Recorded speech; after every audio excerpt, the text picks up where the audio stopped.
Good morning, everyone. I'm Dave Knight, member of the Programme Committee. I'm going to be chairing this second session of Sunday morning of OARC 30 here in Bangkok. I'd like to welcome Dr. Paul Vixie of Farsight Security to the stage. He's going to talk to us about the modality of mortality in domain names.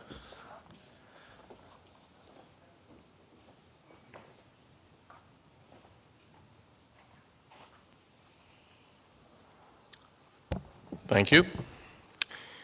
Before I start, since the chair and president mentioned me, I would like to mention them. Tell you a little bit of the OARC story. I wanted at ISC, where I was also the founder, it was a nonprofit, it did all kinds of great stuff, and I wanted to do all of the things OARC does now. But I could not find sponsors and partners to do that. And the reason for this is ISC by that time had a perspective. We had Bind, we had various people, including me, who were opinionated, and virtually no one in our industry was willing to believe that we could be neutral in terms of convening activities that would cross the audience I see before me.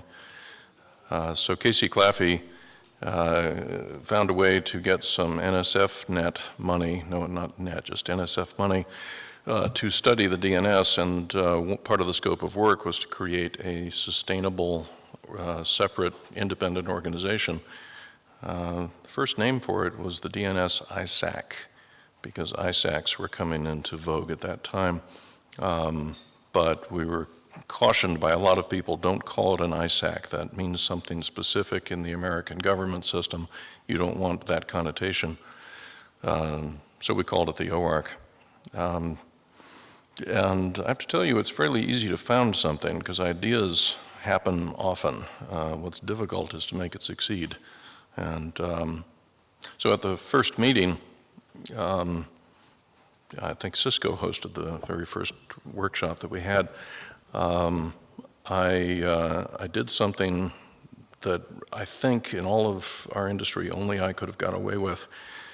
So Keith was between jobs, and I talked to him for a few weeks, and I said, gee, you should come to ISC, and we negotiated, all the things you tend to negotiate with a new employee in terms of the title and the salary and all that sort of thing. But we were kind of loose on what the role would be. Anyway, Monday morning, I picked Keith up at the airport, and I said, by the way, you're going to run a meeting today. A meeting of what? It's called the DNS-OARC, and you are now the executive director. And so he took the stage without having any idea of what the organization did or who the people in the room were. But I knew that he was going to do a fine job, and so I really appreciate his willingness to get on that airplane not knowing that this was coming. All right, let's talk about the topic at hand. So we looked at domain creation. And we see quite a bit of domain creation, and I'll give you some of the detail on what we see, because there has been a lot of controversy around the expansion of the DNS industry. Not just the new GTLDs, but maybe the repurposing of some country code TLDs that are now used by people all over the world, not by people in those countries. And, indeed, there's a lot of money, has been a lot of money to be made selling DNS-related services and technologies. And money changes everything. You can see some of those changes here. So 2 terabytes a day probably seems like small data to everybody else, but to us, it's a fair amount of traffic. And we've got a global network that sends us various things. If you're not running a sensor for us and you have a recursive name server, please continue operating or consider operating a sensor. Talk to me about how to do that and what incentives you might have, because we really want to see as much of the DNS pattern space as we can, but we see enough to draw some conclusions even today. So, various haters have said that the DNS is going to heck in a handbasket, and you know, sometimes it sounds like, hey, you kids, get off of my lawn. You know, just somebody from the previous generation who doesn't like the way the world is going, but they're kind of irrelevant. And so, since I am one of those get off my lawn types, I was interested in trying to find out if there was any objective basis by which we could determine the quality of sort of what was coming into the DNS content space, and also if there was a trend. So we decided to take a cohort of newly observed delegation points, and I'll get into a little of the detail about what that is in a moment. And so we took a maybe 30, 40-day sample, and then we just measured what happened to them in their first 7 days. We made various queries to various name servers. We certainly wanted to know if the delegation still existed. We wanted to know if the authority name servers still had the zone. And we wanted to know if any of the well-known reputation systems, such as Serval or Spamhaus, had a listing for that. And we treated those as 3 kinds of death. I realized that not every endpoint in the universe subscribes to Serval and Spamhaus and the others. But we still believe that if you are listed in one of those places, your domain will be less usable, and we're treating that as a form of death, just for the purpose of this study. We didn't want to add too many queries. DNS has already got an awful lot of diagnostic query volume, so we did this random exponential backoff thing. Because the difference between not being there after 2,000 seconds and not being there after 4,000 seconds makes no difference to us. We just need to know that you died within 7 days. We don't need to know which hour you died in. And finally, we only considered the first kind of death, right? Once you classified as dead for any reason, we stopped checking to see if you would also then die for some other reason. So for example, if you disappear from the delegator and then later from the authoritative name service, we're not reporting that here. We're just remembering the very first way in which your domain would have been in trouble. Let me explain what a delegation point is. There is a publicsuffix.org organization that tries to keep track of where are the zone cuts in the DNS likely to correspond to actual delegation of authority, right? Because when UK delegates to co.uk, that's not a change of operator. Those are both nominate properties. But when co.uk delegates to example.co.uk, that is a different party below the cut. So that is an actual administrative change.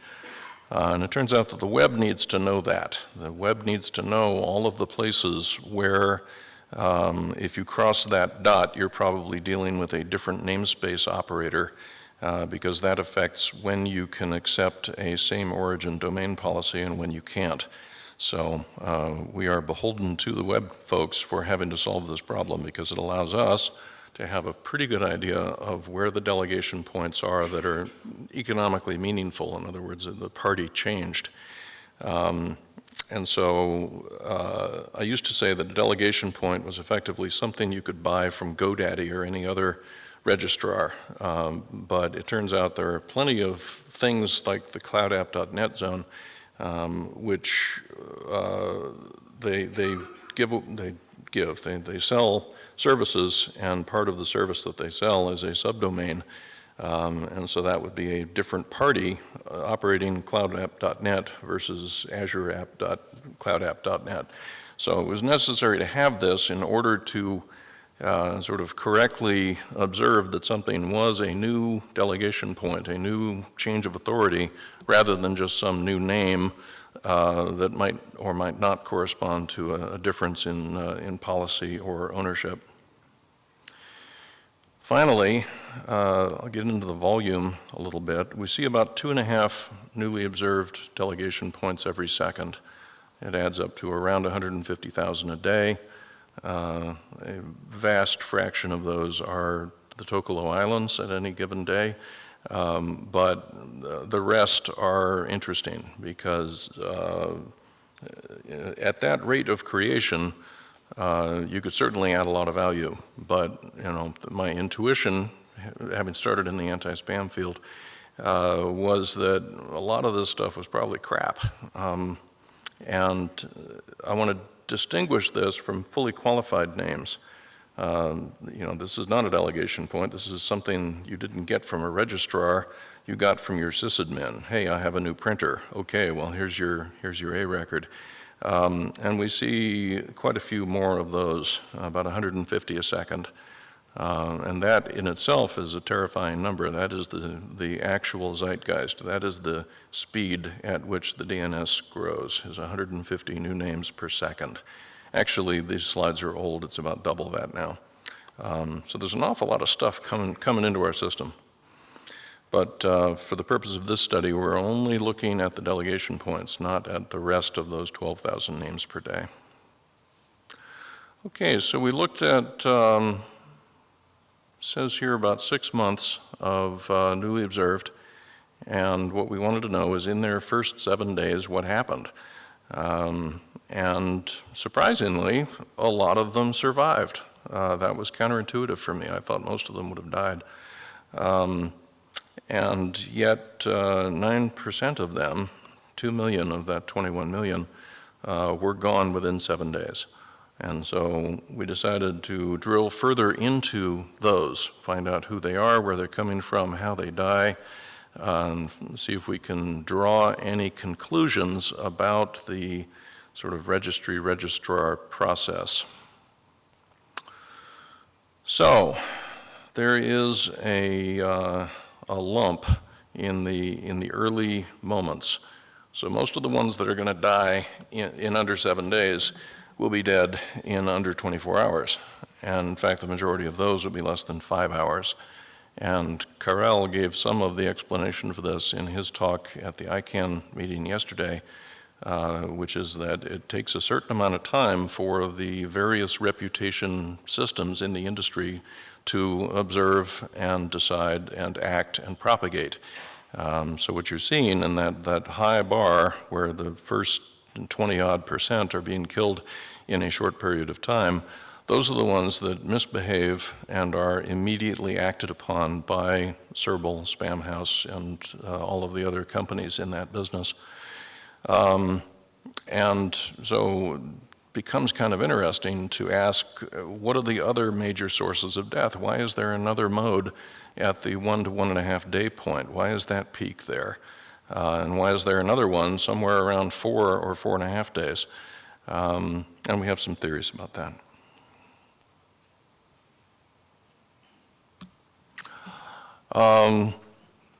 So obviously, blacklisting is the main way that things die. Removal from the delegator is another way, but it's really rare for the first form of death to be that the authority name server takes it out, but it's still being delegated and it's not yet blacklisted.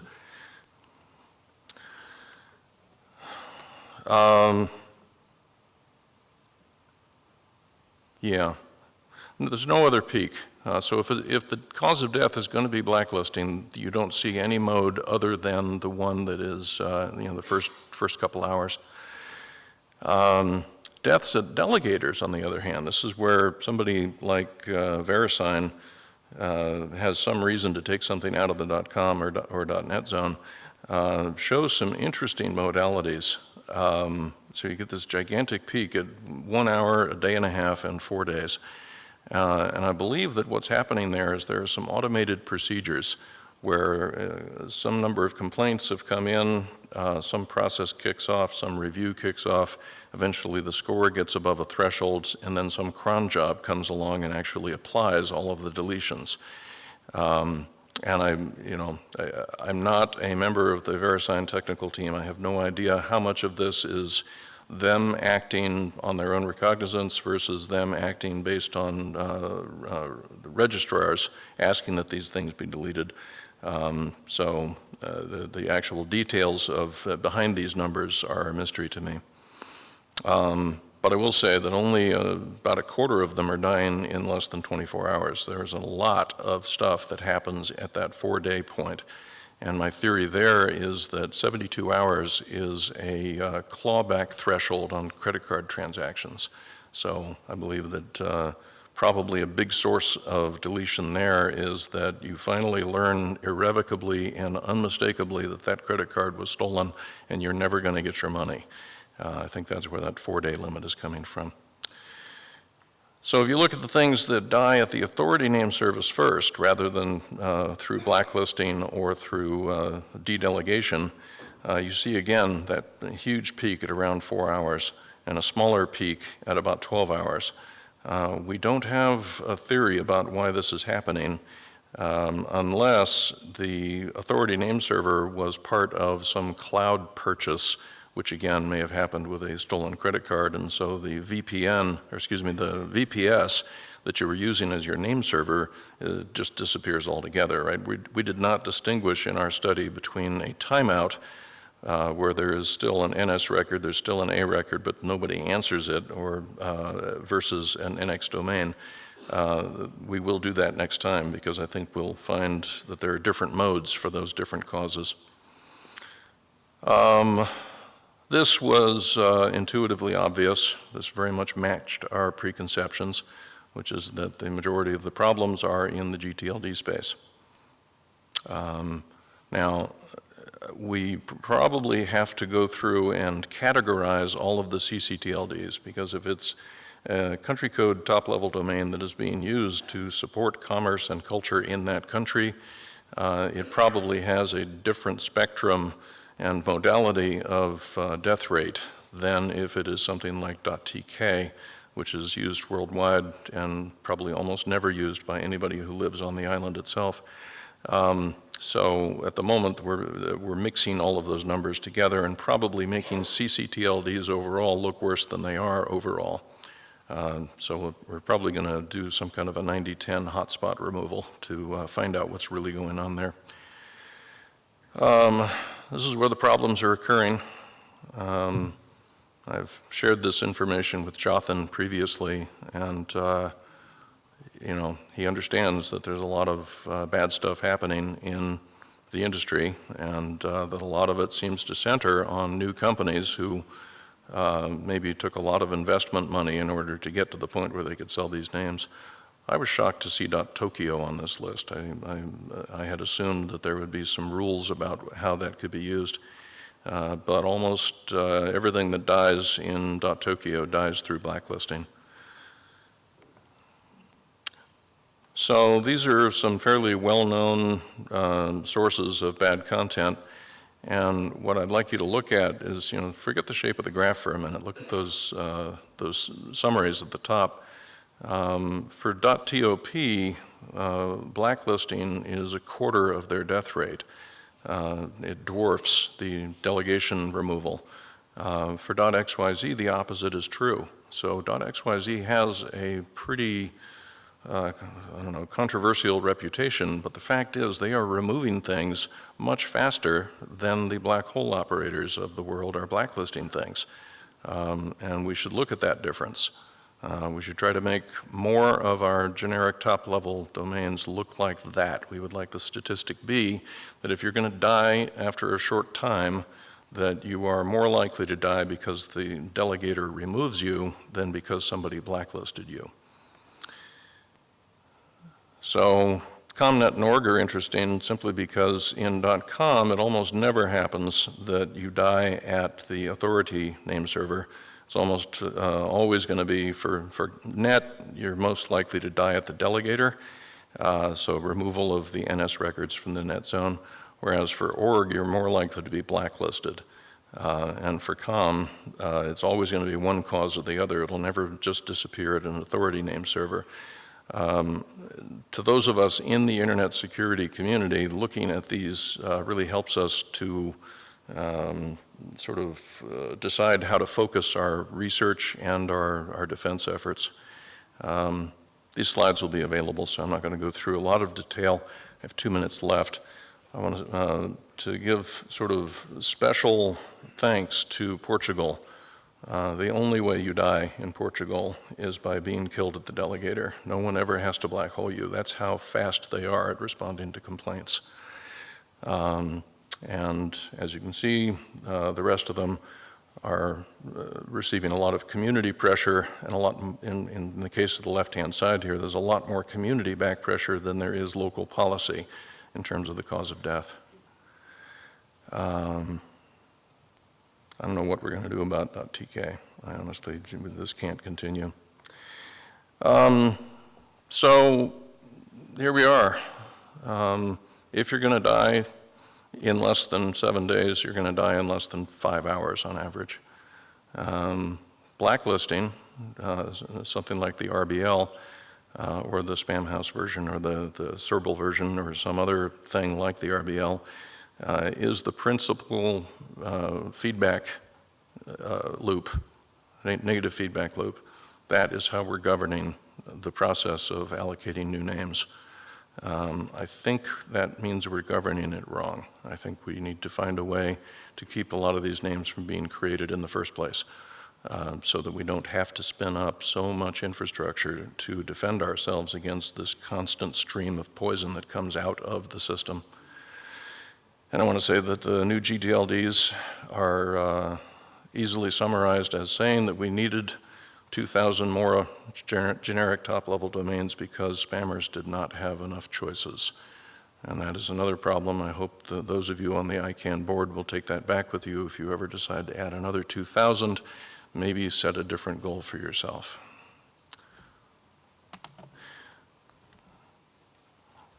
I have been recalled by my family. I will not be speaking here tomorrow, but I will be on the boat ride, so you can talk to me anytime up until the end of the boat ride about this. But I'm going to create a hole in the schedule tomorrow because I have to get home and do family stuff. But I believe you could ask questions now if you wish.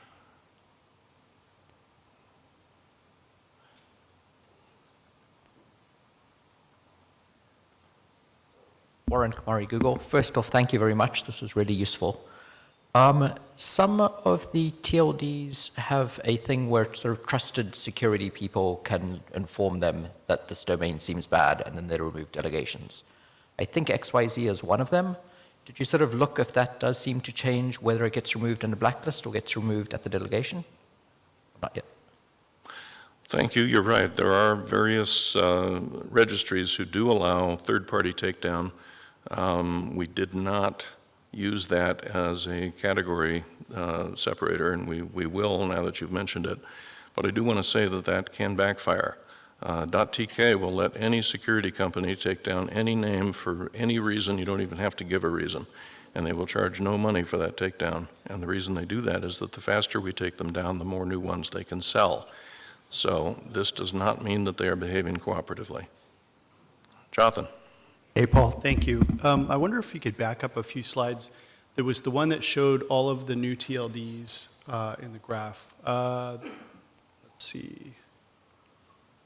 So on this particular slide, one thing that's interesting is many of these live in the same affiliate family, where it's one kind of primary company. And I'd love to collaborate with you to help consolidate, because it's an important optic. A couple other things. I'm here from the Domain Name Association, so I'm here and I'm listening and engaged, having great conversations with Sorbil and Spam House and people who operate RBLs.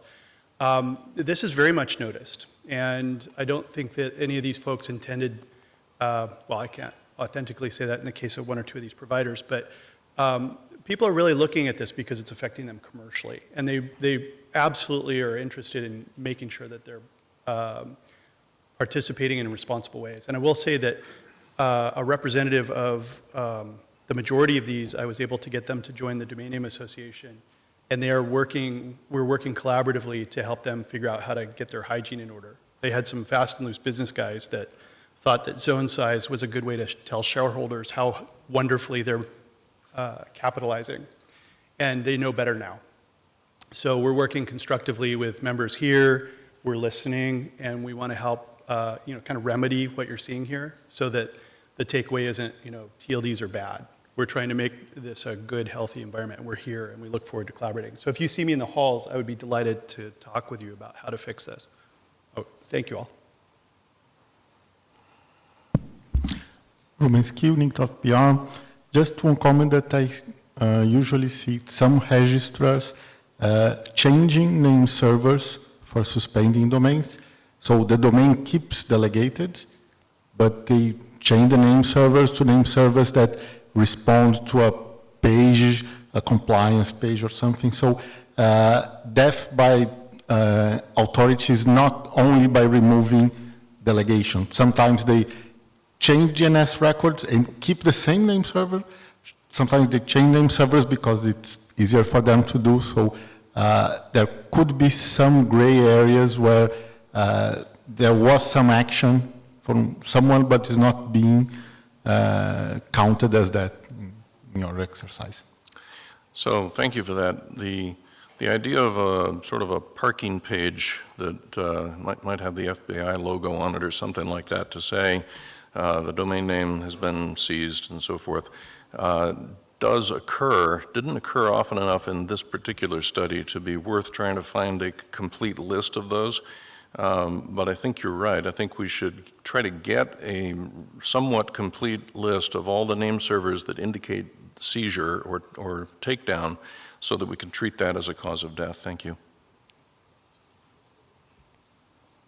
Gavin Brown from Central Link. So just to follow on from what Rubens was saying, a registrar can add a status code to a domain that removes it from the DNS in the parent, but the action is initiated by the registrar. So I don't know if that would be worth, obviously you'd have to go through a whois process or do a whois query to find that out.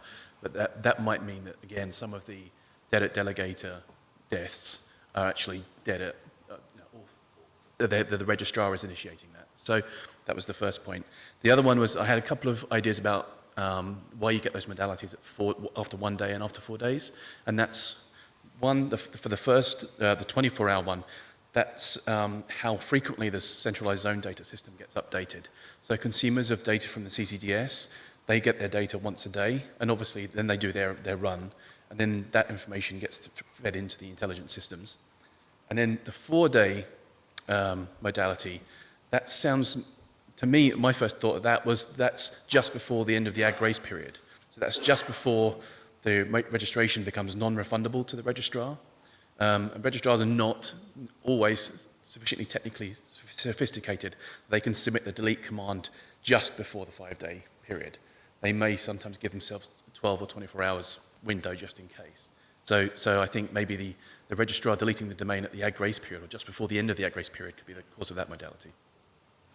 Thank you for that. I do want to say that when I first started talking about this study with some friends at TU Delft, Samana was still there and said, did you track the pricing and were there special sales? Was it certainly cheaper to buy domains in a certain place on part of the study period, and we didn't have that data. But it seemed obvious in retrospect that the people who want these domains are going to buy the cheapest ones they can. So we definitely need to broaden the team that has input to the design of the next study like this so that we're not blind to those effects. And the two you just mentioned are also examples. Thank you. Just on the pricing thing, there are sort of commercial services that track retail price of domain names across lots of different registrars, and obviously they don't come to these sort of events, and often people who come here don't go to the commercial side. Jotham may be a good person to bridge the gap. Yeah, Reid, this is a great work, Paul, so thanks very much for this research and analysis. I think this is fascinating work. Gavin Kennedy sort of made the question that I was about to ask, and it's in relation to things like ad grace periods, and I wonder perhaps if we're seeing a variation in domain name testing. Maybe that's come back from the dead, and in the new GTLDs they don't have the same sort of robust and mature processes that the established GTLD operators have to deal with those problems, say for example in CommonNet and all the rest of them. Just a thought. So I think you're certainly right that we have a lot less experience on the business teams of GTLDs than of the older ones, because there really is no degree you can get in this. You have to learn by doing it wrong and then feeling the pain. On the other hand, we were in the business of helping applicants apply for strings. And I saw how many hundreds of pages and how many hundreds of thousands of dollars every one of these people had to assemble. And I can certainly is on record as having tried to not let anybody have one of these if they didn't understand issues at this level. They failed, but they at least tried really hard. So that might be more advice to the ICANN board members in this room, which is that if you're going to add another couple thousand of them, could you set the bar a little higher so that we don't have newbies in charge of something that can be abused at this magnitude? I think that's what the guy behind me is just about to talk about. Hello, thank you, Paul.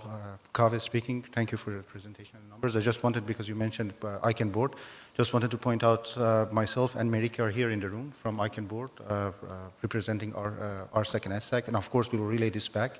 And if there is anything else you want us to consider, you or anyone in the room, you can find us here today and tomorrow. Thank you. Good. Thank you very much. Thank you very much, Paul.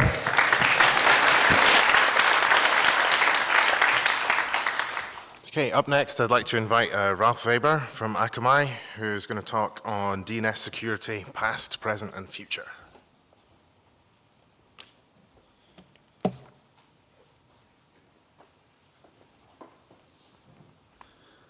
Okay.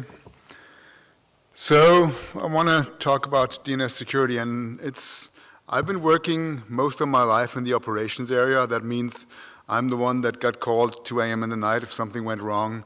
I did first-level support, second-level support, third-level support. And whenever you do something like this, you encounter lots of problems and you find ways to solve them. And they may not be actually the ways that the original engineers or the protocol designers or what have you thought you would solve these problems. So this is kind of a recap of what happened, how I see it. It's about the bad stuff happened in the DNS because that was most of my work life, and then I'm trying to bring some sense in it and describe possible solutions, or maybe there are solutions that were out there that we had for a long time. So in the beginning of the internet, and that was before I was on it, and in '83 I think I was still at high school. So, but I knew people who actually were called when they wanted to change records in host or text, because that was the way you did that in that time. You called someone and they changed the record, and then the record would FTP down, and there you go. And then DNS came along, and I had the pleasure also to working along Paul Mokopetris for some time. And it had a lot of good features that we could delegate authority, which means not one single entity is responsible for it. We had caching so that we could, in certain parts of the network with bad connectivity, kind of cache the entries and still have it fast. We had TTLs because the authority then could decide, well, how long we're going to keep the data. And it's a name, and that generated a whole huge business, which I always see a bit different from DNS. It's the domain business, because these people really care about the names and the money they can get for the names, and ICANN usually is the venue where you meet most of these peoples. I'm sort of a sysadmin that cares more about DNS. But in '83, it was lots of good new stuff that came out there, and the internet grew and chugged along and used DNS. Now, in the '90s, there were the first clouds coming up, and I tried to pick pictures that represent the area or the issue I describe. I'm not sure if I succeed in that, but I think in the 1990s it was when we discovered that the initial, assumptions we had in the internet, like, yeah, it's cooperative, yeah, it's all good, were not necessarily true because you could abuse them. And one of the first abuses was the reverse tree in the DNS and the forward tree are totally independent. So, and people use that to say, okay, there was a host that you could telnet at that point in time into, well, that had a reverse address that allowed people from a certain company or domain name in it. Well, in the reverse tree, you can just put that company name in. So these were the first simple tricks that we did. And in the initial DNS implementation, we trusted everything. I mean, you put something in the additional section, yeah, we'll cache it, we'll use it whatsoever. And that led to cache poisoning. And there were lots of papers on that in the 90s. And I think the problem was understood when I actually entered the internet. So I used UUCP at that time before I actually, I think, started being on the real internet in 93, and then we did kind of start our ISP, the first ISP in 94. And that was all known then, and people thought about it very hard, and that started DNSSEC, because you want to make sure that the data you get is authentic. And that was the goal for DNSSEC, and people started to work on it. It unfortunately took an awful long time, and I think some sideways. As I said, I wasn't involved in that. I actually, during that time of my life, was not kind of very fond of DNSSEC, but it was something that was, I think, initiated by the initial experience we had in the 1990s. Now, around the 2000s, oh, there's still the old slides, okay. DJ Bernstein did some DNS work, and I, full disclosure, I used DNS cache and TinyDNS for some time, but he looked at the DNS and discovered some of the stuff that were problematic and that we sometimes still have today, and some we fixed over time. I mean, Bernstein said in 2000, well, we want to use as much entropy as we can, so we do a random source port. Now, the rest of the DNS community took until 2008 to discover this. And he did ecliptic curve before pretty much anybody else did it. And one of the things that still strikes me in DNS is that you can have delegations that just simply don't work. And that is because there is no full kind of top-down approach in the delegation, because there's always a child that can do stuff with the name servers. So you can have, say, example.org being served by name servers in example.com, and then example.com being served by name servers in example.org.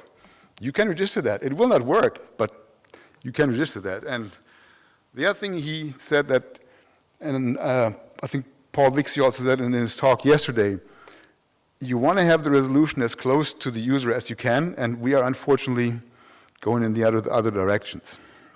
Now, DNS curve had another interesting property, which I think also is discussed now in Deprive, when they are thinking about how we are encoding kind of the key or stuff in there.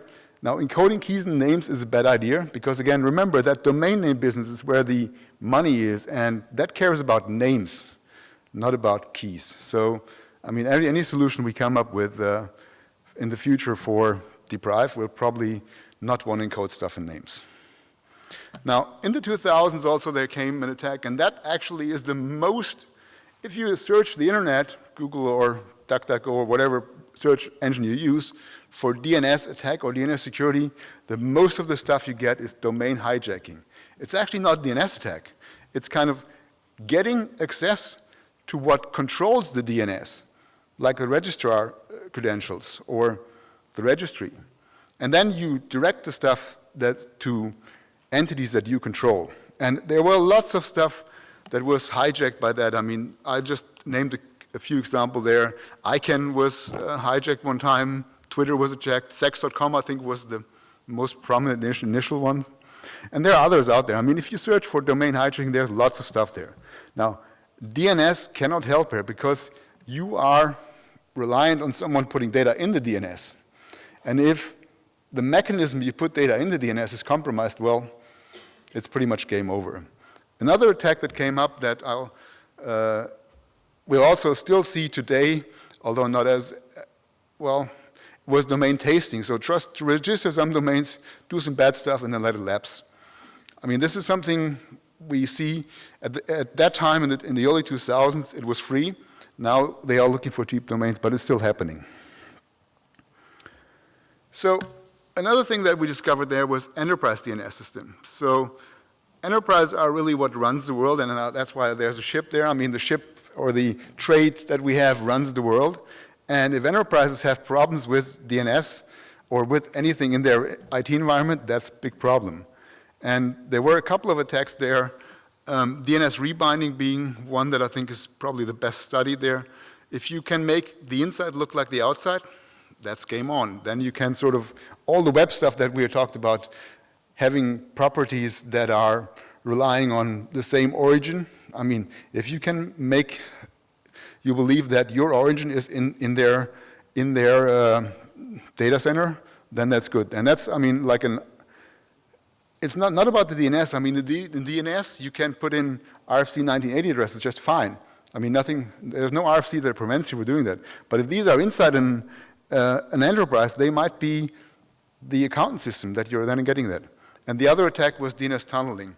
Now, again, both are normal DNS use. There's nothing wrong with the way how the DNS behaves there, but the abuse in the data. And the solution on doing that is kind of like filter it with policy. So you can say at a DNS server, if a domain resolves to an RFC 1980 address, I'm not going to give you that answer because that's probably bogus in a sort of enterprise solution. Or if you have a list of tunnels, and we are a company that has some of these lists that are known to do DNS tunneling, then you can just block the access to these. And then 2008 came along, Kaminsky, and this is not an atomic bomb, that's a volcanic eruption there, and that was, Kaminsky was, it was really not a new attack. It was using the stuff we discovered in the 90s that, well, if you trust some of the stuff in the additional section, sometimes you have to trust it. I mean, when there's a referral with a glue in it, you have to trust it. There's no way around it. And the smart of the attack was that Kaminsky discovered that you can sort of force this attack over and over and over again. And eventually the odds are for you. And the resolution we came up at that time was source port randomization. Now, while this is a good solution, it just increased the entropy. It doesn't really solve the problem, because the only way you can solve the problem is authenticate the data that you get from the authority. Now, there are other solutions that would probably have helped, and there was some drafts out there on resolution improvement that weren't taken up. I mean, there was some software out there that switches to TCP when it gets too much UDP traffic for the same question. There is stuff like, I think was discussed from some of the JPRS people on getting delegation really strict from the root rather than relying on the site. So a lot of stuff could have been done, but we did say source port random, and that's the thing. And DNS-SEC. And DNS-SEC, unfortunately, is not as deployed as we would like to be. And later attacks or other attacks came around that sort of made the cache poisoning even more possible, like fragmentation. If you sort of can fragment a packet, and the second packet that you get is pretty much very easy to spoof because the OS will store these stuff for you. Then a Kaminsky-style attack gets even easier. Now, that was all cache poisoning, and then in the 2010, different attacks that really were about the DNS came along. And one of them was DNS amplification. I gave a couple of talks of this, I think also one at OARC, and it is pretty much taking account that you can have spoof the DNS packet in the UDP, and you can have a small answer and then get a big thing back. Now, the DNS community responded with lots of different ways how to defend that. I mean, we did, RL was one thing that we can do against this. I mean, Anycast helps because it localized the traffic. We did an IETF draft that sort of deprecated any or allows us to give different answers to any that are not as big. And we, of course, had policies that made the impact less. I mean, you can switch to TCP and stuff like that. And then another thing that came around was DNS changer, and that's something that probably can happen even with the future where we'll have browser applications. I mean, DNS changer did change the resolver IP in the router or the OS, and then after that, whatever your resolver was, you have to trust, and these guys wanted to, I think, run ad networks to monetize it. So the only defense against this really is DNSSEC validation and device applications. Because again, DNSSEC authenticity of answers is something that you get with it, and if that's in your end device, well, you're safe. And then 2013, this guy came around and said, well, you know, there are agencies that pretty much sniff on all your traffic. So the ITF sent up to work on that, and that led to the deprived working group. Maybe also though I also think the actual making traffic secure was solved by RFC 7858. But it only encrypts the channel. You still have to trust the endpoint. And a lot of the stuff that we've seen is that even with kind of getting secure to the endpoint might actually be your adversary. So if you can do a man in the middle, then, well, and you can, it's easier than you think. And then 2014 was random subdomain or water torture that came around. I mean, how do you bring down an authoritative server? Well, get lots of recursives to ask lots of questions, which they normally wouldn't do, because in the DNS, usually the rate that you see at the authoritative side is a lot lower than you see on the recursive side. Now, if you then bring all the recursive traffic to the authority will die. And we've seen this, and there were lots of attacks using that technologies. And what we did as a DNS community, I think most of the servers today, the resolvers today have something included that I would call outbound rate limiting. So they try to make sure that they don't overwhelm the authority. And I mean, we did some different stuff with blocking that also protected the authority a bit better. But again, there were solutions out there for this problem. Now, this was also talked about yesterday, although I wasn't aware of the IMAP feature of that. The stuff that I looked at, it was mostly using web and EPP. That was kind of a really intelligent attack that used multiple things. It also used a man-in-the-middle attack by getting a Let's Encrypt cert, or a Komodo cert, as I know now. So HTTPS is not kind of, and certs will not always save you, because you can do man-in-the-middle. And one of the things that I encountered during the research for this talk was man-in-the-middle is easier than you think. I mean, you can redirect the local default gateway. That seems to be a very easy attack. It only works specific on network, but you can do it. You can hijack a route. I mean, we do a lot. There's lots of stuff going on in routing communities to prevent this, but at the moment, it's still possible to hijack a route. Or you can change the DNS target by maybe doing any combination of this. So HTTPS certificates, while they are good and they're a thing to have, they cannot save you for that. DNSSEC is the only thing, because we only have the one route, and we can do stuff from there, that can detect man-in-the-middle attack. There really is nothing else out there. So let's recap some of the stuff I said and the possible solutions. So first of all, domain hijacking is not a DNS problem. It's something else. And there's a link to a blog post from some of my colleagues that did a good work, what you should do with your domains, how you should defend them, what your stuff like registry lock, I mean, two-factor authentication, all of the stuff that you should do with your domain names. If you got if you have interest in that, read the blog, it's a very good thing. So the other thing, cache poisoning. It's a DNS attack, and DNSSEC solves it. DNS tunneling and DNS rebinding are DNS attacks for sure, but they are just using the data. So the thing you can solve them is policies. DNS changer, again, something that we could easily have defended if there was DNSSEC validation in the end devices. Surveillance, I mean, some of it is DNS, but I mean, the people that do surveillance, they surveil way more stuff than just DNS. So some of it. And DNS over TLS solves this problem. and then the pseudo-random subdomain attacks, policies, amplification, RL, and policies. And the multi-protocol attacks are also defended by DNSSEC. So you see there's lots of DNSSEC out there. So summary, and I hope that's the end of there's some light at the end of the tunnel, or there's some thing to find at the end of the rainbow, is modern resolvers need policies. I mean, if it be RPC or other stuff, frankly, I don't care, but you need to have policies, because there's lots of bad stuff out there, and you need to protect yourself or your user from that. And encrypting DNS data is not to end authentication of data. I mean, we shouldn't kind of conflate these. It's certainly something we want to have, but it's not what's solving all of our DNS security and privacy problems. And DNSSEC helps with a lot more attack scenarios that, as I described here. Man in the middle, cache poisoning, change of resolvers, all of this kind of can be solved by DNSSEC, so please deploy DNSSEC. Thank you.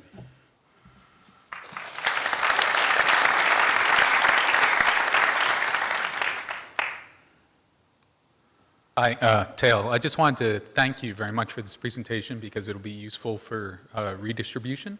There are, unfortunately, probably not many people in this room, but there are some people, definitely technical people even out there, who are conflating the idea that something like DO or DNS over TLS kind of obviates the need for DNSSEC. And so I'm really, especially one slide previous where you lay out the different scenarios and indicate which ones DNSSEC is good for versus something like DNS over TLS is extremely useful. Recently, a report is making its way through the FCC right now, which unfortunately bears the same kind of notion that, the advent of DNS over TLS kind of obviates the problems we've been having with getting DNSSEC fully out there. And so this is very useful for us to bring back to people and say, no, this is why we still need DNSSEC. Thank you. Yeah, thanks. Matthijs Mekking, I see. Yeah, I basically agree with Tail there, and I was going up the mic to say that, so he most said that as well. I just want to add one point. That's better. Yes, DNSSEC is not a silver bullet. It is, to me, a fundamental building block to add security. So I think you laid that out perfectly in this presentation. Especially, you mentioned one important aspect. It's the end-to-end security aspect of DNSSEC. And so whenever we go into an area where applications will do the DNS, it might be very useful to have DNSSEC. So thanks for this presentation. Yeah, thanks. Yeah, one thing you might note that I was a bit furious when the requirements of Mozilla Public Resolver came out and it didn't do DNSSEC, neither in the resolver nor in the endpoint, because, I mean, that's what I would have expected, but yeah. Brian Dixon, GoDaddy. DNSSEC, yes, but it's still a stepping stone towards the final necessity, which is DANE for protecting the Yeah, that's why I certs. was a bit, actually, so I made a new set of slides earlier this morning that had DANE on them. Unfortunately, the slides that are up there are the older ones, but I'll make sure we'll do the newer slides that have DANE on them. Yeah. Sorry, I forgot during the Oh, presentation. perfect. And also, DNSSEC validation on the end system is really important for the overall security of the Yes, systems. and it removes a lot of the absolutely, I incentives. absolutely agree. And one of the things that we know that policy kind of on the end system, or the policy on the resolver and DNSSEC might see kind of contradictory initially, but we have now one thing in the IETF DNS working group, which is the extend error proposal, which actually makes them, I think, go together, and we probably need to think about a bit there how we can authenticate these answers then. Okay. Okay, if there are no more questions, thank you, Ralf.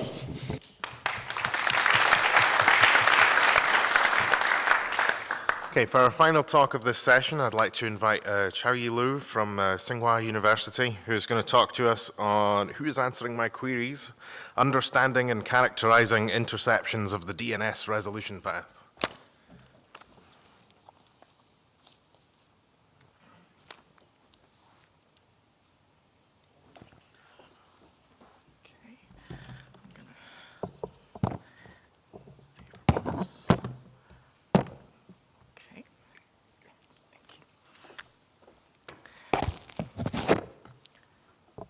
Okay, so thank you very much. And the last talk before lunch break, so I hope that everybody is not too hungry yet.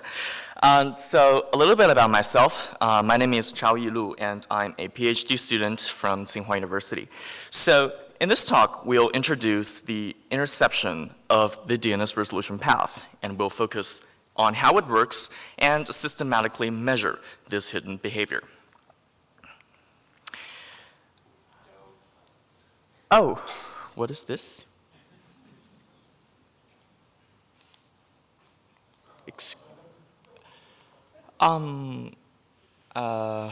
Sorry for that. It's supposed to be a PDF.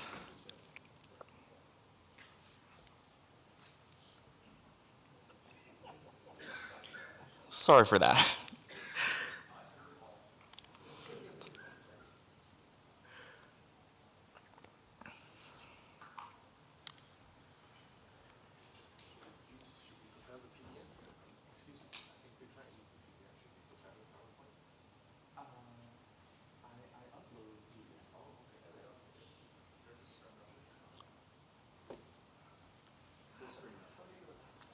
Okay, so it is not, okay, sorry for that. So our study has actually received several reports from the media, including ACM Tech News, HackRead, and the Register. So before we start, have you ever imagined when you use something like Google DNS, your queries may be answered by somebody else? If not, let's give it a shot. So on this client machine, we sent Google DNS a query of the who am I domain under Akamai. So the resolver address is shown in the answer, and it belongs to Google. So there's nothing wrong in this case. But when we switch to another client, and here's where the magic happens. I send my query to Google public DNS, but it reaches somewhere else, which has nothing to do with Google.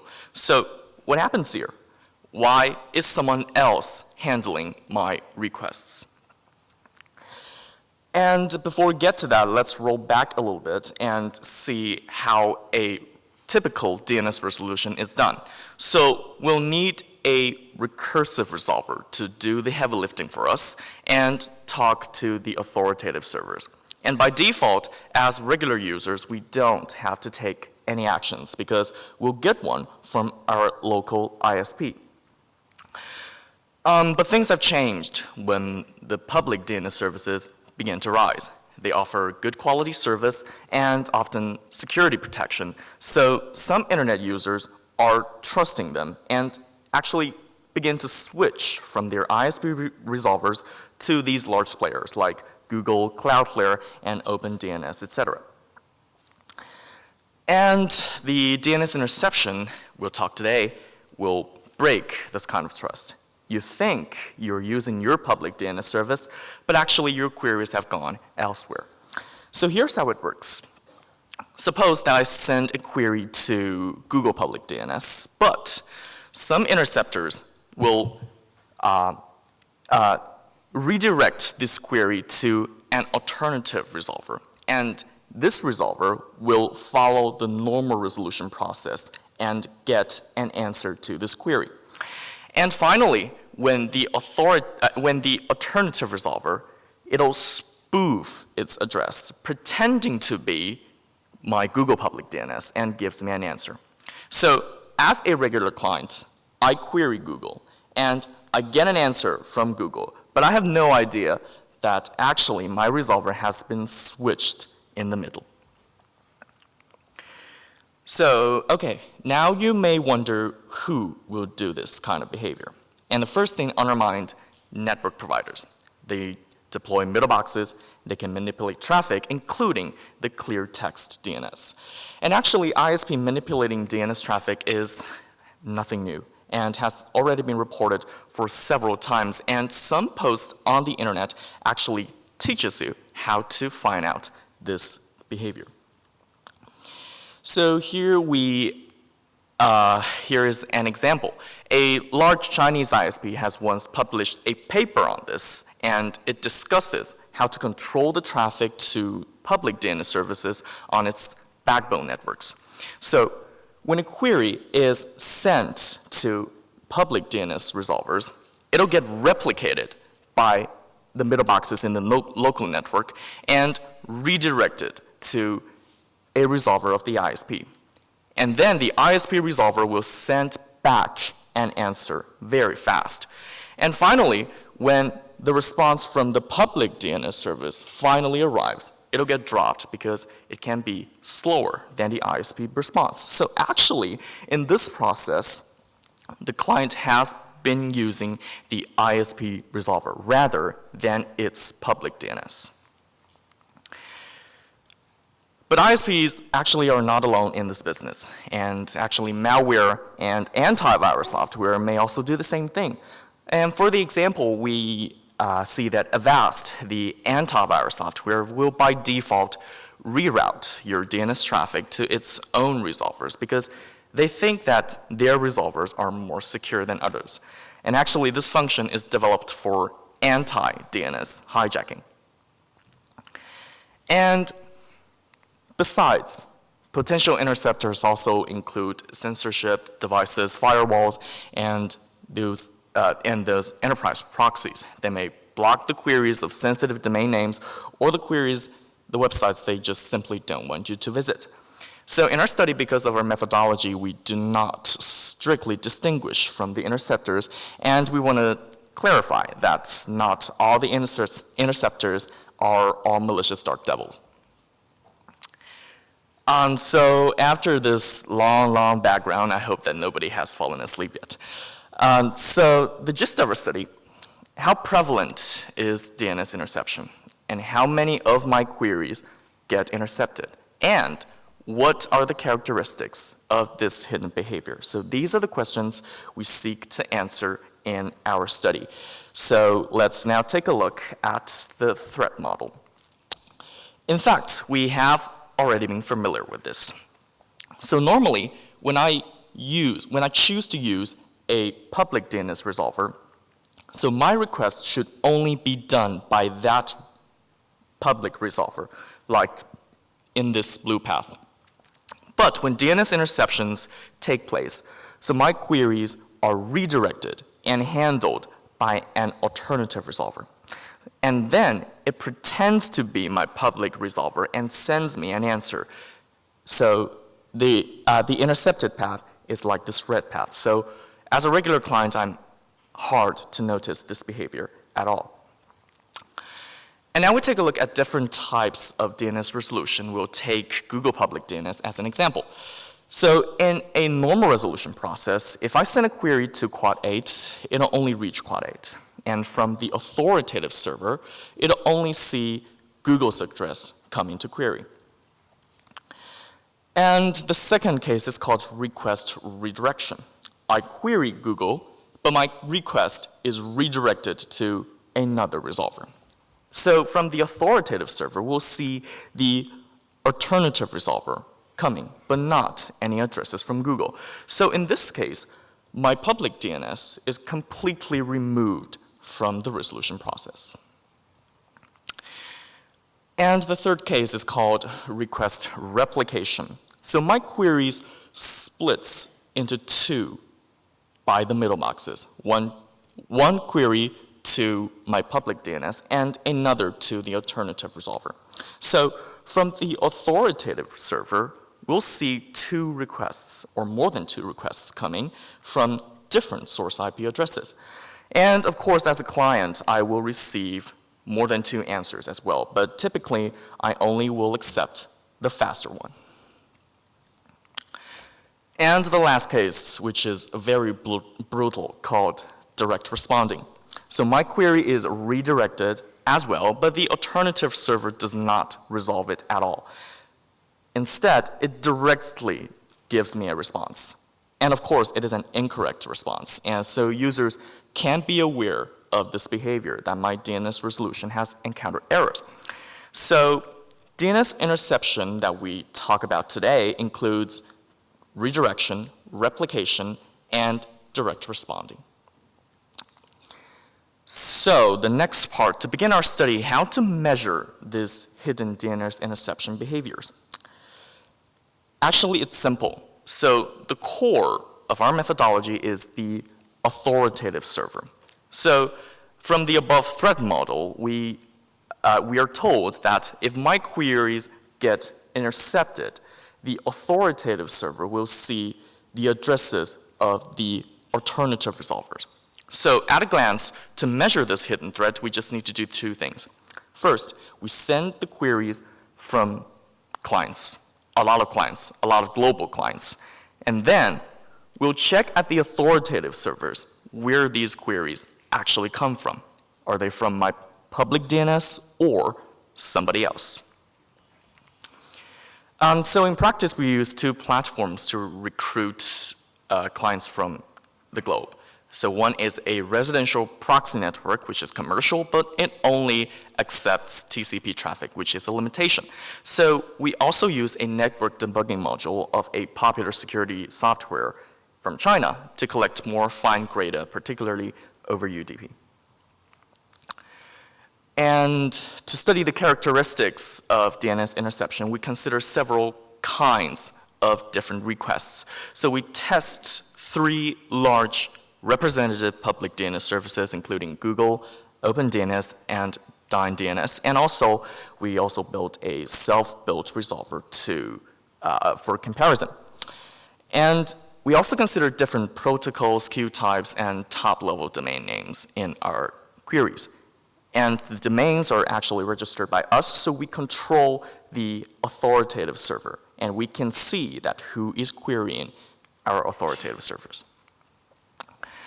So in the end, we collect over 6 million DNS requests from our global clients, and they come from more than 170 countries and 3,000 autonomous systems. And using the data, we now begin our analysis on DNS interception.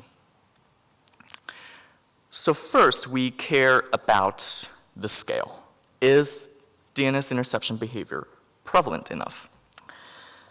So in total, we collect traffic from over 3,000 autonomous systems, and we find that interceptors present in nearly 200 of them across the globe, and they account for around 7% of our invested autonomous systems, and we find that 61 locate in China, and they account for about 17% of the Chinese ASS.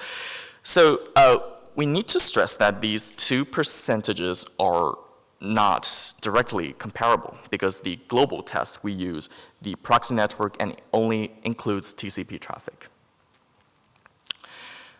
And we now take a look at the different public resolvers. So from our China-wide dataset, we find that over 12% of our requests sent to these 3 large providers are redirected elsewhere. And in particular, around 28% DNS requests from China to Google Public DNS are intercepted. But on the other hand, we find that the ratio for our self-built resolver, which is not that famous, is lower, less than 10%. So interceptors prefer traffic to these large and popular DNS services, which is totally understandable. And the second question, how are my queries intercepted? Redirection, replication, or direct responding? Which method is preferred by the interceptors? So here we classify all the queries that we send by their kind. And so we first find that direct responding, which is very brutal, is rare because it'll definitely give an incorrect answer, so users will be aware that his DNS resolution has gone wrong. And we can also see that generally interceptors prefer redirection to replication. And when we look into the autonomous systems, we'll see different and complex interception policies. So these are the top ASs from which we send most of our queries. And we can also see that redirection is more popular than replication, excuse me. And especially for the last 2 autonomous systems of China Mobile, one of the largest ISPs in China, over 30% requests are redirected. But we can see that although they both belong to the same ISP, their interception ratios and methods are quite different too.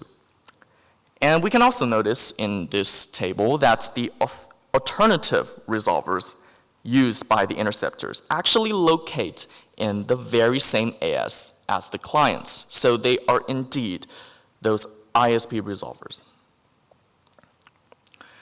So the next question.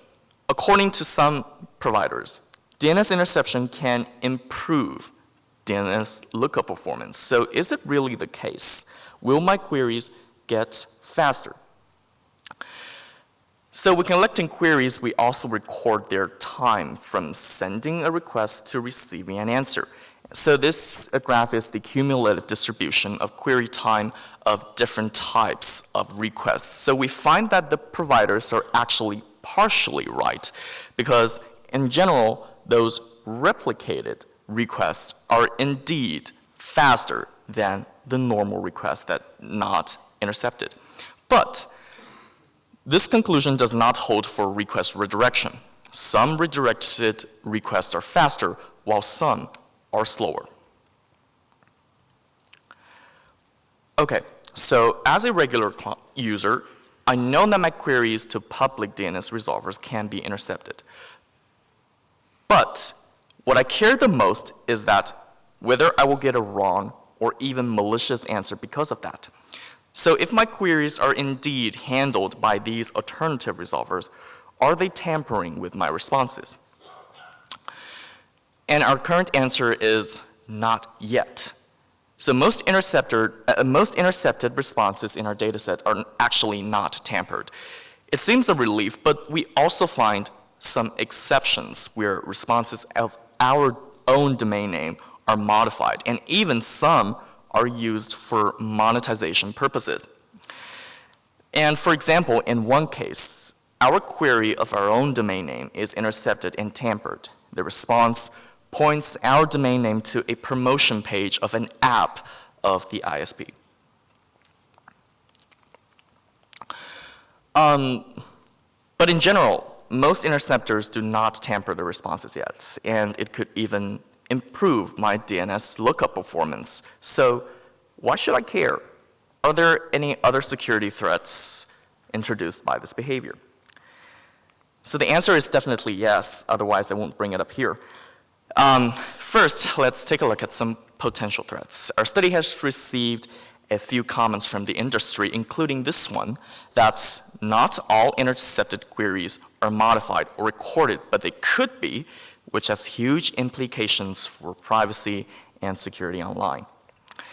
And indeed, we first considered that this behavior has some ethical problems. Users are typically not aware of the interception behavior, and it breaks the trust relationship between users and their public resolvers. And secondly, while public DNS services usually have good security maintenance, we now take a look at the security of these alternative resolvers. So according to our test result, only 43% alternative resolvers accept DNSSEC queries, not to mention those actually validating them, and that all the bind versions on them should be deprecated 10 years ago. So in short, I use public DNS and I trust them because they are good in performance and security.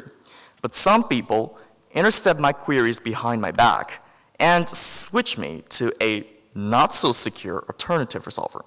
Plus, I don't even know whether they are recording my queries or not. So, sure, it does bring some security threats. So the next question, why do the interceptors do this? What are their motives behind? So we first take a look at what the interception service providers have to say, including some hard devices and software platforms. So in their publications, we spot some keywords: improve DNS performance, reduce traffic settlement, and mitigate security threats. And we now give answers to them according to our test results. Improving DNS security? Not necessarily. Remember that in our earlier analysis, I could be switched to an alternative resolver which is less secure than my public DNS. For example, those using 10-year-old DNS software. And improving DNS lookup performance? Actually, partially right. We find that replicating requests does make your DNS queries faster, but this does not always hold for redirection. And the last one, reducing traffic exchange and then the financial settlement, probably.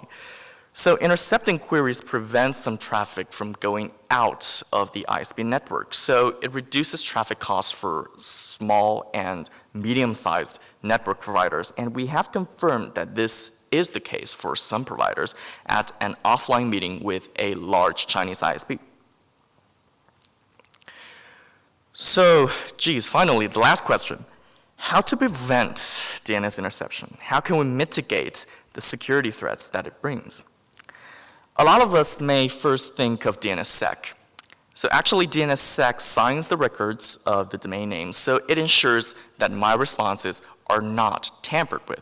So if strictly validated, goodbye response tampering and goodbye DNS monetization.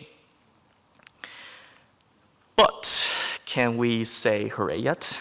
Think it over. Is DNSSEC enough for that? So let's again move back a little bit. So suppose that DNSSEC alone can completely solve the DNS interception problems. So full DNSSEC will require both signatures and validation. But what does the validation rate now look like? Actually, not very optimistic. So in 2018, the validation rate in the US is over 20%, but the rates in other countries like in China, only less than 1%. But that being said, it is still good to see that the global validation rate in recent years is indeed growing from 9% in 2014 to 14% in 2018. And we can also see that the global validation rate is related to the user rate of Google Public DNS, which is largely because Google Public DNS has begun validating the DNSSEC signatures since 2013. But we have found something interesting in the DNSSEC validation rate in China. So according to Google, they are validating the DNSSEC signatures.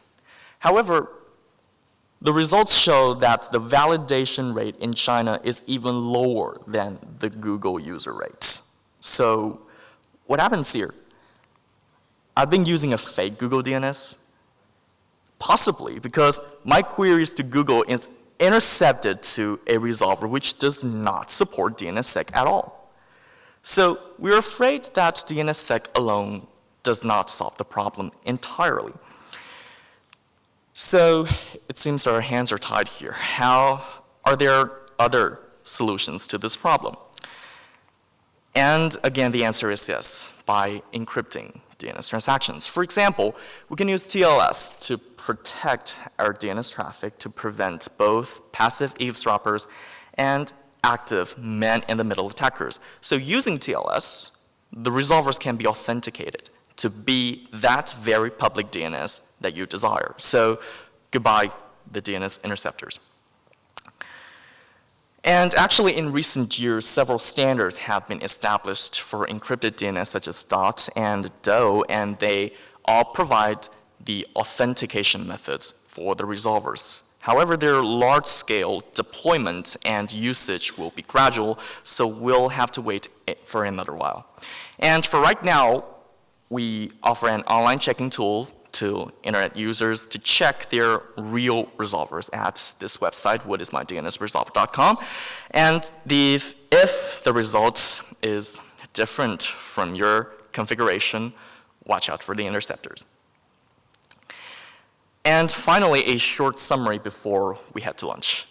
So our study is the first understanding of hidden DNS interception, and we've done large-scale measurements. We find intercepted queries in more than 250 autonomous systems across the globe, and that up to 28% queries from China to Google DNS are intercepted.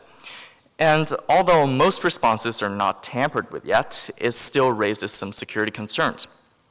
And to mitigate this problem, we recommend DNSSEC as well as encrypted DNS, which can have your resolvers authenticated. And we also provide an online checking tool for internet users to check at this time. So that wraps up my talk today. Thanks you all for your attention. So our paper is available at the Usenix Security Symposium of 2018. And now I'm happy to take questions. Thank you. Jeff Houston, APNIC, could you go back to slide 53, I think it was? 53. I think you're confusing. 53 is this. Google and China. You are kind of confused. That one. You're This one. confusing the ad methodology. No, the next page is good enough. This page? Right. We don't know in the ads that we run which resolver you asked, the client. No idea. But we're the only authoritative server on the entire internet. We know that between 6 and 7% of questions that were asked of users inside China, the query came from Google's public DNS service. So that's Okay. a genuine number. How it got to Google, no idea. It may have been redirected towards all 8s or not. We don't know. So that's genuine. So your next question, if Google validates, why is the validating number so low? Aha. Because what we're really interested in when we talk about validation is whether you can get to a URL where the DNS does not validate. Because if you get a validation error, you don't get validation error, you get serve fail, and you go to the next resolver and the next until you get an answer or you run out. A validating user in our methodology exclusively uses validating resolvers. If the DNS name is incorrectly signed, it cannot be resolved, you don't go there. So what it says here is that between 6 and 7% of users in China, maybe more, maybe less, but around that, have their queries go to Google, come to us. But when we send back serve fail, because it's invalidly signed, around 5% go off to another resolver that does not perform validation. It just says, here's the answer, what the hell? So your interpretation that there's redirection happening from this data is not valid. That doesn't mean there isn't redirection. We know there is. But this data is not proof or the absence of proof. It just doesn't correlate with what you're saying. Okay, thank you for Thank you. Thank you for that. So Warren Kumari, Google. Apologies if I missed this, but you said that you'd seen some evidence of tampering. Yes. Did you do any comparison of people who are doing tampering with just NX domain versus tampering with sort of A record answers? It used to be common that people would rewrite NX domain, but not other ones. Did you do any comparison of the two? Excuse me, can you repeat that? So it used to be fairly common that certain ISPs would only rewrite NX domain answers. And they would rewrite that to a page that says, you were looking for this, probably should go there, or, here's an ad, enjoy. So did you look at the rate of tampering with NX domain versus the rate of tampering with other records? Actually, we did not, because the domain names registered, the domain names in the query are registered by us, and it's existing. So we don't generate NX domain requests. Thank you. Hello, Paul Vixie, Farsight Security. Thank you. It was an excellent presentation, and I learned a bit. I want to give you two perspectives. So when I ran a global ISP, I never intercepted anything. It was a clear path. We did black hole spammers, but we didn't modify the traffic. We just refused to accept or deliver. That was the only policy we did. And I can certainly understand why ISPs in general should be expected to behave that way. When I visit China, I always have a great time, treated very well. The food is wonderful, but I leave just as soon as I can to get back to a place where the internet will work, because I can't get work done when I'm in China. So if I lived in China, I might have a different perspective, but I want to tell you that as a private network operator, which and for this I'll describe my home, but this applies to my business also. There is no such thing as public DNS. You in China may have reasons to trust Google more than you trust your own ISP. I'm in California and I don't trust Google, and I consider any information that comes out of my house and goes to Google to be an information leak. So a Chromecast device insisted on talking to 8888, so I gave it one because I wanted to watch TV. It is not the real 8888. If Google at some point gives a new download to that Chromecast so that it insists on using DOT or DOH and will only talk to the real 8888, then I will stop using the Chromecast. So there is a bit of a war. There's one-upmanship happening here, and some of the observations that you've made might be valid for ISPs, might be valid for university networks, but for a private network operator, there is no such thing. Every quad N will eventually become a public, so-called public resolver. Each of them will claim to be more secure and more privacy protecting than the other 200, and all of them will be answered locally inside my private network, because that's how I protect myself from a threat you did not mention, which is data leaks. Thank you. Okay, thank you. Hi, Dwayne Wessels from VeriSign. So you mentioned one of your vantage points for testing was TCP only. Yes, So the proxy network. Can you clarify, so, you know, intercepting and spoofing on UDP is pretty easy. It's a little bit harder on TCP. Were you seeing intercepting on TCP port 53? Yes, we did. Actually, in the numbers that I give, around 7%, the autonomous systems across the globe have interception behaviors. That's over TCP. All right. Thank you. Hi, John Todd from Quad 9. Interesting paper. This is fascinating because it's hitting close to home. Thank you. One different model I'd like to have you take a look at or consider is one that's actually relevant for us in this hotel. If you're on the hotel Wi-Fi here as an example, all of your DNS requests, no matter where they're going, are intercepted and not rewritten, but they are filtered according to local legislative requirements. Okay. The trick is, though, that the resolver is actually sending your queries then on to Google. Regardless of where you started the query or where your destination was originally, if you're using TCP or UDP, they're sending it to Google resolvers. So I think that that's going to significantly probably undercount how you're seeing censorship in a lot of nations, because I suspect, and anecdotal proof, you know, I've traveled a lot and I've talked to a lot of people who have seen the same thing. I think that you're undercounting how much interception is actually occurring if you're looking at Google as the destination, because I think a lot of people who are intercepting don't actually run their own resolvers.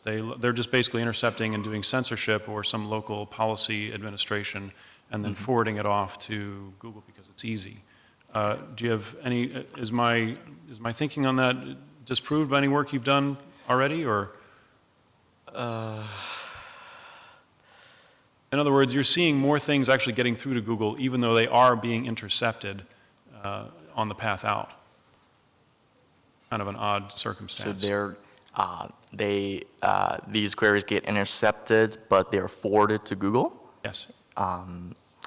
That's a frequent thing we see. Yes, I agree that it can be frequent, but I'm afraid that our study does not cover things like that. All right, thanks. Thank you. Hello, Hazel Smith, Google. Hi.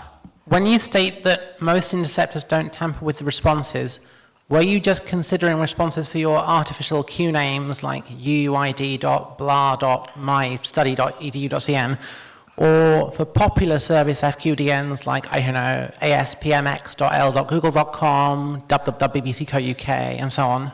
Actually, this study only uses our own domain names because we only control the authoritative server of our own domain. If we use other domain names, we cannot see from the authoritative side. Okay, fair point. Thank you. Thanks. Hi, Vittorio Bertola from Open Exchange. I had a question and a comment. The question was partly the same as the last one. But I think it would really be interesting to try to determine whether the behavior changes depending on the name you query. So actually, I understand that you don't have the authoritative side as a check, but you could still try to query well-known names and see whether the behavior differs, and so whether some, at least, of these systems are applying different policies depending on the actual name you query. And this is also connected to the comment, because I do understand your viewpoint, but since I also touched on this briefly yesterday in my presentation, reality on this changes a lot depending on where you are around the world. So while I see why from your viewpoint you have problems with this, and in most cases you do, I mean, there are also cases in which users actually ask for the traffic to be intercepted. I think that the people that were buying the Avast antivirus, they pay money actually so that their queries are intercepted and checked by what they think is a more secure resolver than the others. And also there are situations in which this kind of behavior is forced due to legislative requirements, which actually have some sense. I mean, in my country, the number one reason why people want to switch to a public resolver outside of the country is to be able to access illegal streaming of live football matches, which, I mean, maybe it's fair, maybe it's the entire copyright rules, I mean, that's another discussion. But in the end, it's not really a matter of monetizing, or it's more of a matter of legal requirements. So if you wanted to make this a broader study, I would recommend you try to understand what's happening, also to measure which policy is being applied, because in the end, the fact whether this is good or bad, in the end, it also depends on the situation. In some cases, it might actually be the user that wants this to happen. Okay. Ryan Globus, I just had a quick question. You said that for China Mobile, there were 2 ASNs that had different interception rates. Yes. And I was just wondering, do you know what the distinction is between the ASNs? Are they different geographic regions, or what's the difference between the 2? We did not look into that, the details. We only know that they belong to the same ISP. Gotcha. Thanks. Thank you. Okay, if there are no more questions, thank you very much. Okay, thank you.